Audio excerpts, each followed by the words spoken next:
What do you think? It's very ambiguous, my lyrics, and that's what I was talking about. It's like, yeah, it was my Right. doing. Just You're like, more of the what? like Rick Rubin approach of like it can be a little intuitive. So when people are like, "Oh my god, I love the lyrics," I'm like, "Tell me why." And so I want to see where they're coming from. Yeah. And so that's usually, and then I'll be like, "Oh, what inspired it was this, and it turned out to be this." That's usually the case. Yeah.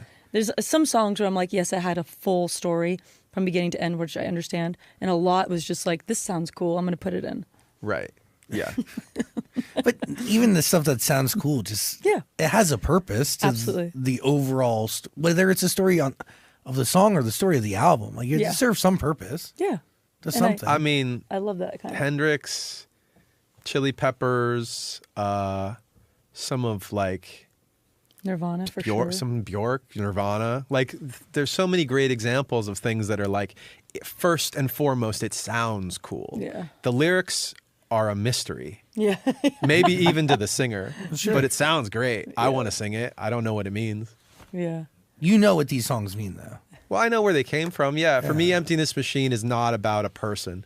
Right. It's more about a thing that is like, it's like an abusive relationship with something that's like just sucking the life out of you, right? That's, to me, if you read the lyrics on paper, totally. It's really that. And I could, I'll stop there because I do like the idea. Right now, I'm in a I'm not going to tell you. A period of time where I like the idea that I don't want to talk about it too much because I like people having their own. I noticed that, so I never talked about it. And I was like, he's never going there. I'm like, I'm not going to. We talked to somebody. We did one of the interviews and they were like, it's about this, right? I was like, I love that for you. You're like, like that's cool. a great concept. I was like, okay, but noted.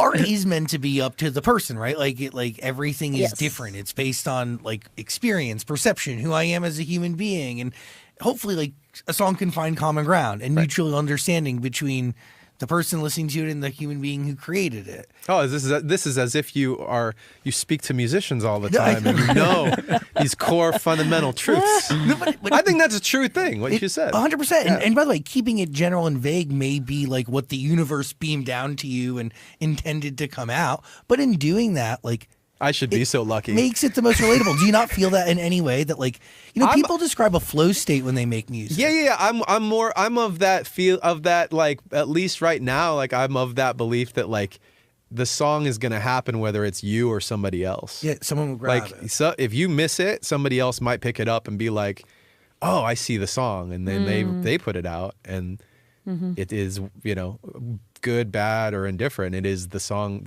song is their song now. I mean, has that ever like actually happened? Well, I think that's the reason why in any period of time you'll see multiple songs with the same title, the same lyric, the same yada yada yada. Like the reason you see those things is because that's the moment for that. Right? I mean, how else would you explain, unless you're just a super conspiracy theorist and you're just like, that person ripped it off from that person.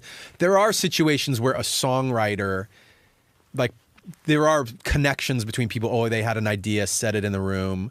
That person, somebody in the room was in a different room and that person used it in that room. Like, yes, that happens. But I've had ideas for songs that I have not shared with people. And I've said, oh, this would be a good song. And I try to write it and it sucks. And then 3 months later, so basically the song was written at the same time, the song comes out by somebody else and I'm like, oh, that's actually a clever way of doing it. Like that's the same idea I had and I get to hear what somebody else. I've had it before too.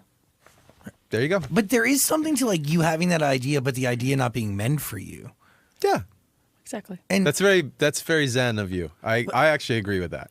And also like this idea that like you can create the right environment and also like it's whatever the universe beams down to you matched with like whatever you're going through and what's been bottled up. And that combined with like one's ability to make music at all come into play. It's like, I feel like the universe or ideas flowing, like that's just someone can grab it, but that idea being meant for you makes it yours. But also like, I don't know, genuinely it's you plus that inspiration, So much of who you are is a human being makes it into art.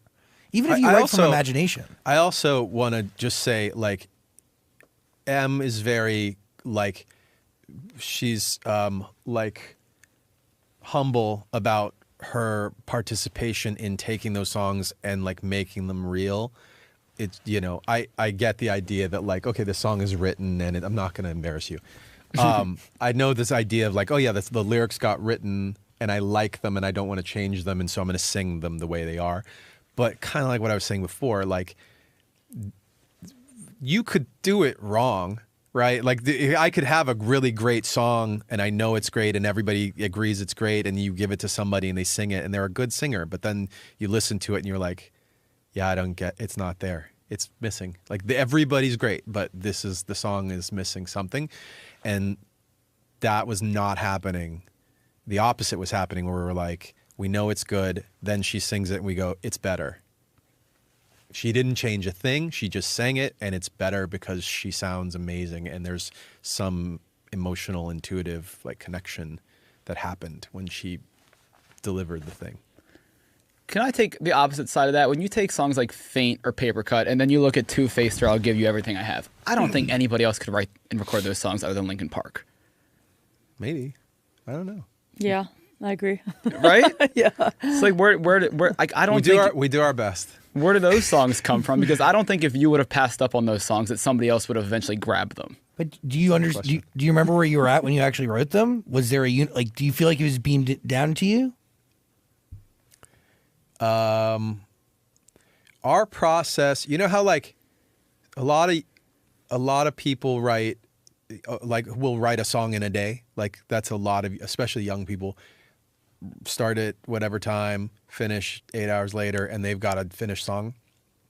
That's not really my process. Like, usually we'll do a bunch of that and have a bunch of seeds, a bunch of demos, and then the good ones get a lot of work, a lot of craft, a lot of tweaking, a lot of changes. Give You Everything I Have. It was maybe the last one to start, last song to get started. Did you feel like it had a lot of versions? Yes. A lot of versions, right? Yeah. And it was called Villain at one point. Yeah, I think it was just because it had so many versions in such a short amount of time. Yeah. I think that's why we're thinking about it, because it was like the last one to be on the album and we had to, like, fucking race to get it done. Yeah. So it was like we had to really speed up the process, and, like, all we were thinking about was that song. So it felt like maybe the other ones we weren't juggling multiple songs. We were just working on that one. Yeah. Right. So that one does feel like a standout, but I believe that we did the same thing with many of the songs. Yeah.